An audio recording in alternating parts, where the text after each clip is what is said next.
So in this video, what I'm going to do is just going to run through how to use the bias binding attachment for the Britannia InStyle CS4000 cover stitch machine. In your optional accessory pack or the accessory set, you will get a bias binding attachment. This is one of the accessories that come in the box set. You will also get these little grub screws. There we go, you can see it now. These little grub screws, which basically will attach the bias binding attachment to the bed of the machine.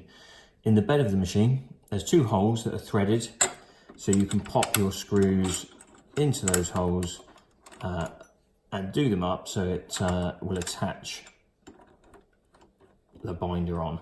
Now what you can do, if you don't do them up tight, you can then move your binder left and right to get it in exactly the right position for you. Now what I would say, the far right hand side of the curve on your binder, try and line up with the right hand needle. Now it doesn't mean it's exact, but it's going to be as close as you can get before you start sampling. So what I would say is do try it on a scrap piece before you decide to go on and do it on a garment. Right, so I've got my bias. What I've done with it is I've done a little, I've cut a point on the end, and that will just help you run it through the binding attachment. All you've got to do, feed it in this top end here, and it should come out the other side. Something that is very useful to have on board is your tweezers. Now obviously you do get the tweezers with the machine. They're quite nice long tweezers.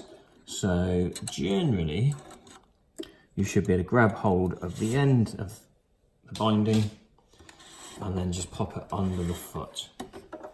So basically just make sure it's folded in place, which it is now. And then the best thing to do, just lower your foot and just pop a couple of stitches in,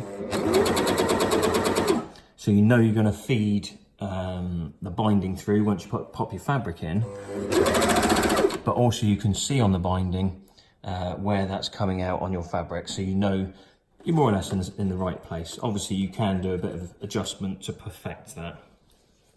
Then all you would do, just using a piece of calico here for an example, pop your fabric in over the heel of the binding attachment and just feed it with the foot up, feed it into the binding until you get to the needles.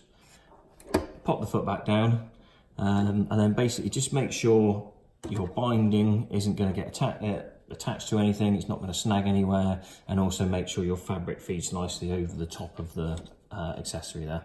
And hopefully, fingers crossed, you will adjust your binding nicely.